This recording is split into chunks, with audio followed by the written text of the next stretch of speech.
Bismillahirrahmanirrahim. Assalamu alaikum students. I hope you are all fine. Today we will do the remaining work of unit number 14 for English class 4. The tasks for today are unit number 14 question answers page number 70 of your books part A, grammar page number 71 part A, B, C and word study on page number 72 part A, B, C, D and E. First is unit number 14 question answers page number 70 part A. उसमें कुछ question answers हैं, आपने उनके answers लिखने हैं। पहला question है which poem do you like better.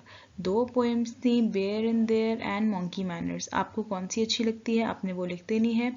मैंने एग्जांपल के तौर पे यहाँ मंकी मैनर्स लिखी है। The poem I like better is monkey manners. ठीक है। Why do you like that poem. I like this poem because it is very funny. मुझे ये पोएम इसलिए अच्छी लगती है क्योंकि ये बहुत फ़नी है, बहुत मज़ाहिया है। Where is there a school for monkeys.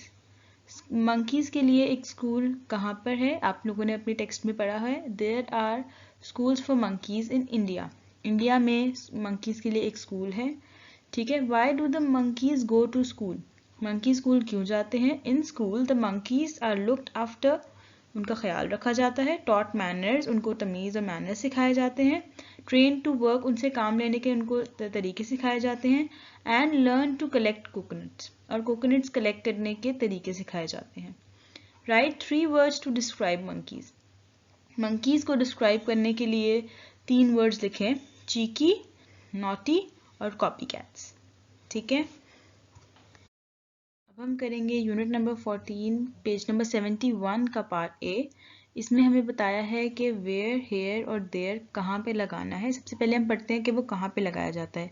Hair means यहाँ, here means this place, I am over here. यानी कि जब आपने यहाँ की बात करनी हो तो तब आप हेयर लगाते हैं। There means that place, she is over there. Urdu में जो हम वहाँ यूज़ करते हैं या वहाँ पर यूज़ करते हैं तो वहाँ पे देयर आता है। ठीक है। देयर मीन्स दैट प्लेस, यानी वहाँ पर। She is over there, example के तौर पे उन्होंने कहा है कि वो लड़की वहाँ पर है। आई एम ओवर हेयर, यानी मैं यहाँ पर हूँ। Where means which place, where means कहाँ। वेयर इज़ द शॉप, ये दुकान कहाँ है। ठीक है। अब हम इसके सेंटेंसेस करते हैं। राइट वेयर, हेयर और देयर। पहला है dash are you going on Monday. Question mark है, यानी सवाल पूछा जा रहा है। तो मंडे को आप कहाँ जा रहे हैं, तो कहाँ लगाया है तो वेयर आ जाएगा। I left my glasses on the table over there. अब यहाँ की बात नहीं हो रही, वहाँ की बात हो रही है। टेबल की बात हो रही है जो दूर है। तो I left my glasses on the table over there. मैंने अपने ग्लासेस वहाँ पर उस टेबल पर छोड़ दिए।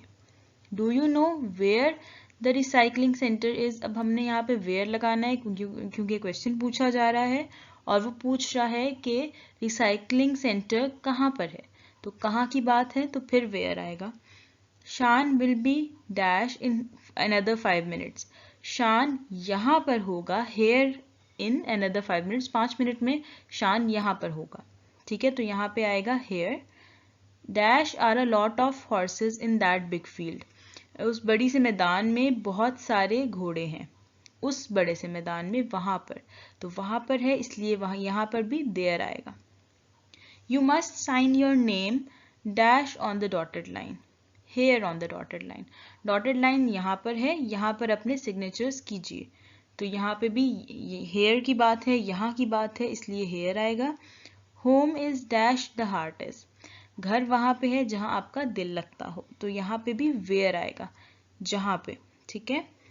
Please take a seat over here, यहाँ पर अंटिल यू आर कॉल्ड। आप यहाँ पर बैठ जाएं जब तक आपकी बारी नहीं आती।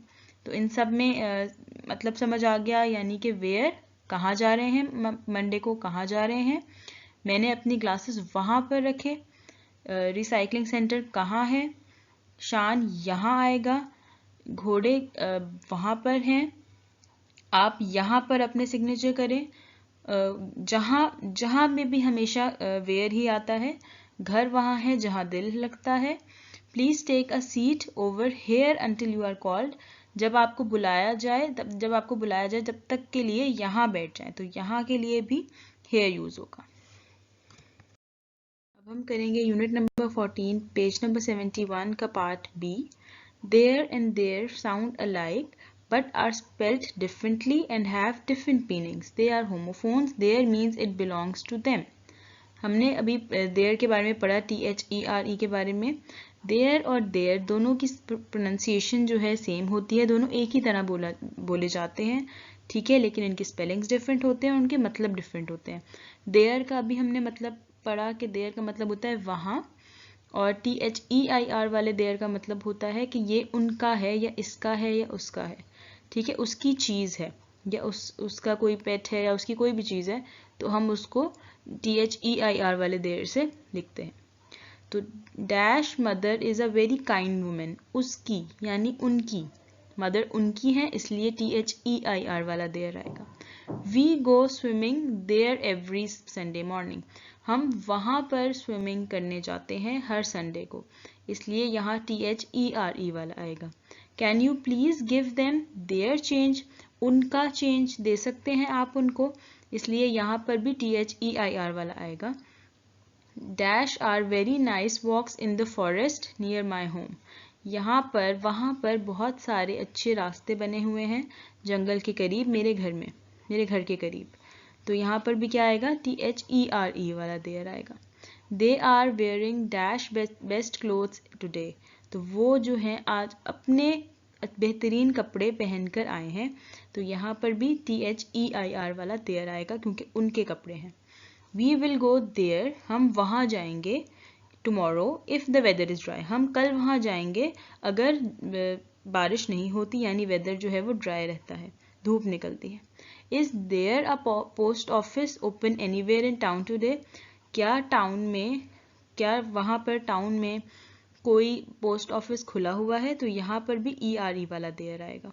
दे ऑलवेज वेयर देयर हेलमेट्स. वो अपने हेलमेट्स पहनते हैं जब वो साइकिलिंग के लिए जाते हैं, when they go out cycling.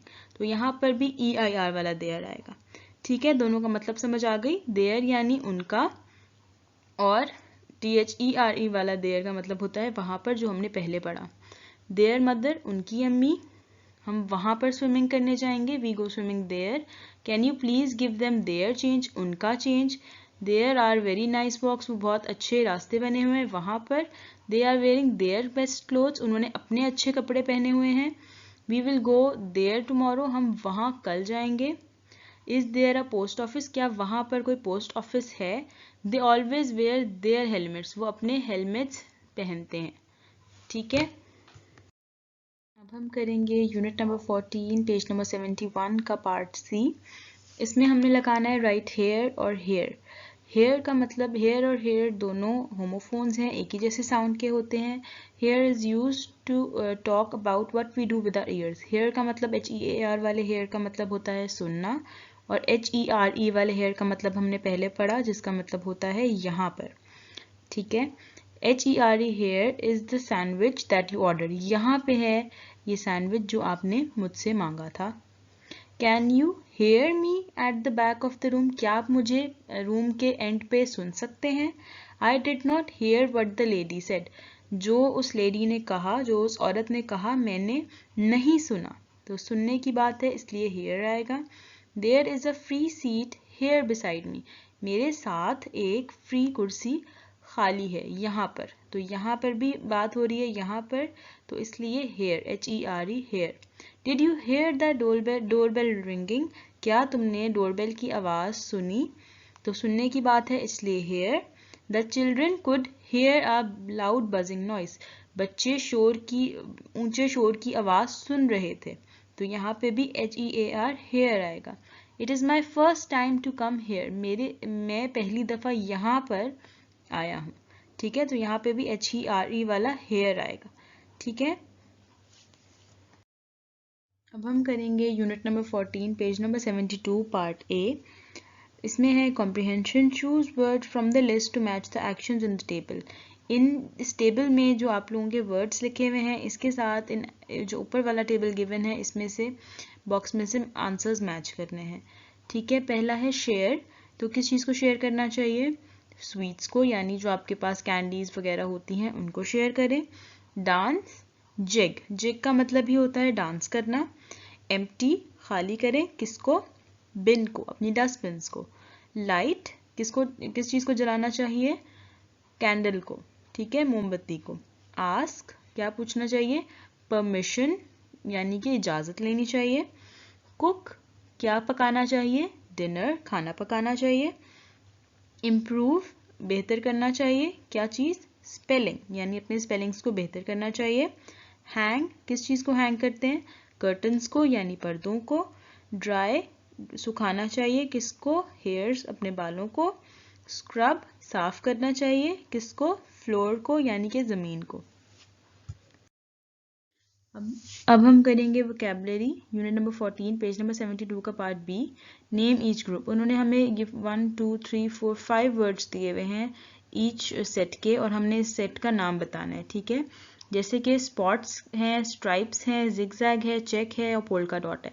ये सब डिज़ाइंस के नाम है, क्लोथ के डिज़ाइंस के नाम है, तो हम इस पे ग्रुप का नाम लिख देंगे design.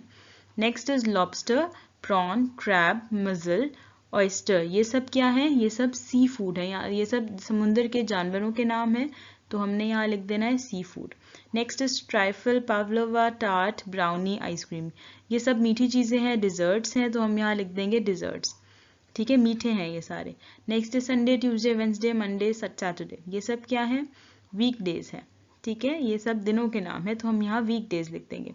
Next is banana, pineapple, peach, orange, blueberry. ये सब क्या है? फलों के नाम है, फ्रूट है।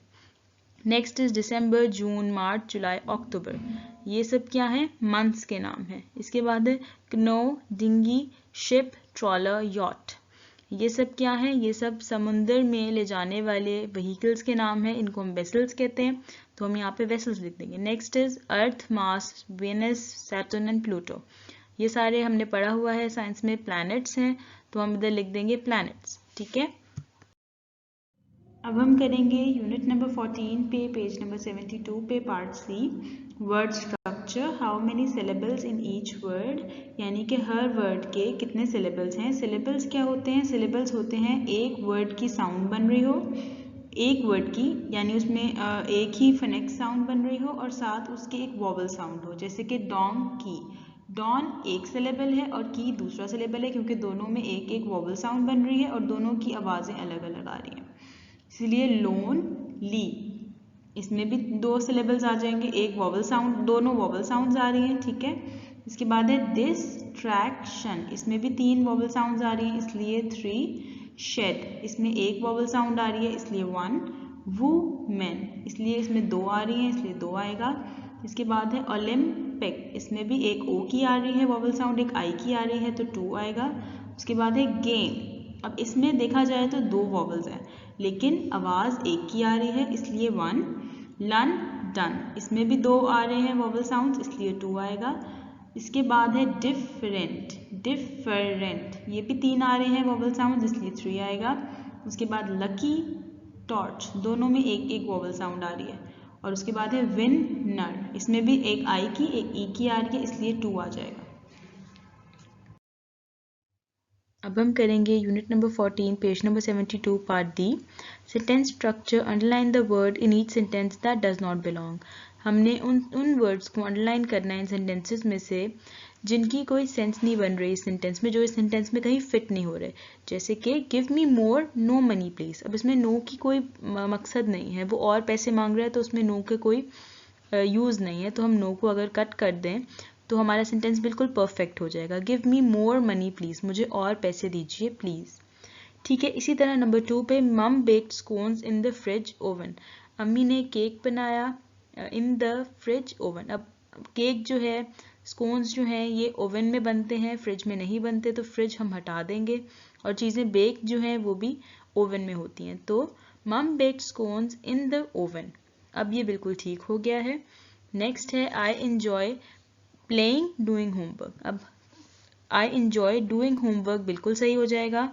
I enjoy playing doing homework sentence नहीं बन रहा है, इसलिए अगर हम प्लेइंग को हटा दें तो हमारा सेंटेंस ठीक है। आई एन्जॉय डूइंग होमवर्क, तो प्लेइंग की इसमें कोई यूज़ नहीं है। I love to buy select books in the library. Library में आप बुक्स खरीद नहीं सकते, आपको पता है, आप वहाँ पढ़ सकते हैं या ढूंढ सकते हैं। I love to select books in the library, buy हम हटा देंगे, अंडरलाइन कर देंगे। I hope I win the last first prize. कोई भी लास्ट प्राइज़ नहीं चाहता, सब फर्स्ट प्राइज़ चाहते हैं, ठीक है, इसलिए लास्ट प्राइज़ की यहाँ कोई सेंस नहीं बन रही, हम लास्ट प्राइज़ को हटा देंगे। I hope I win the first prize, अब ये सेंटेंस बिल्कुल ठीक हो गया है।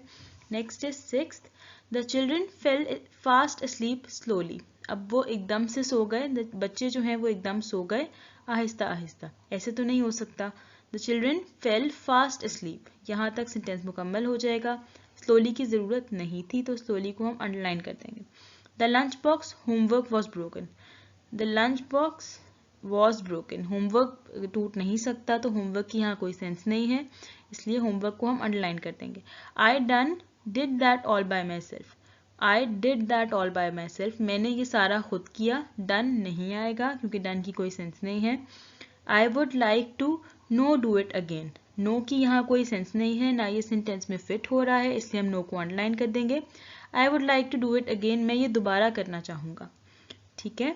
Spring comes after before summer, आपको पता है कि ये स्प्रिंग जो है ये समर से पहले आती है, तो क्या आएगा, स्प्रिंग कम्स बिफोर समर, ठीक है। अब हम करेंगे यूनिट नंबर 14 पेज नंबर 72 का part E. Teaser time, the word imagination has a code, using this code find the hidden words. यहाँ पे उन्होंने हर एक लेटर का एक कोड दिया है, उस कोड को डिकोड करते हुए नीचे आपने उस इन कॉलम्स के साथ वर्ड्स बनाने हैं, ठीक है।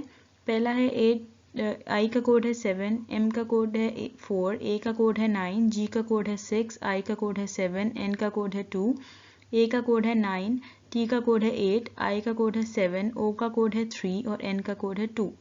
ये आप लोगों को गिवन है, इसमें से आपने नीचे जो टेबल है उसमें से वर्ड बनाने हैं डिकोड करके लेटर्स को। ये आप लोग खुद भी कीजिएगा, आप लोगों को बहुत इंटरेस्टिंग लगेगा, बहुत मज़ा आएगा। मैं आपको एग्जांपल के तौर पे बताती हूँ कैसे करना है। 8 3 2 7 2 6, तो इसमें 8 का कोड हमने ऊपर से ढूंढना है जो कि है T, 3 का कोड ऊपर से ढूंढा तो आया O, 2 का कोड ढूंढा तो N, 7 का कोड ढूंढा तो I, 2 का कोड ढूंढा तो N और 6 का कोड ढूंढा तो G, तो वर्ड बन गया टोनिंग।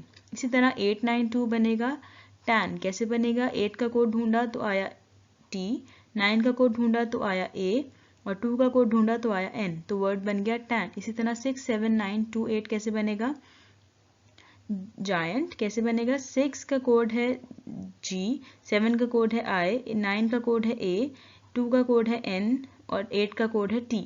इसी तरह से वर्ड टेमिंग भी बनेगा, नेशन भी बनेगा, नैप भी बनेगा, मोशन भी बनेगा और गेन भी बनेगा। इसको आराम से देख लीजिएगा, आप लोग ढूंढ लीजिएगा, आपको बहुत इंटरेस्टिंग लगेगा। अपना ये वाला सारा काम अपनी बुक्स पे कीजिएगा और इसको अच्छी तरह से लर्न कीजिएगा। Thank you, stay home, stay safe, अल्लाह हाफिज़।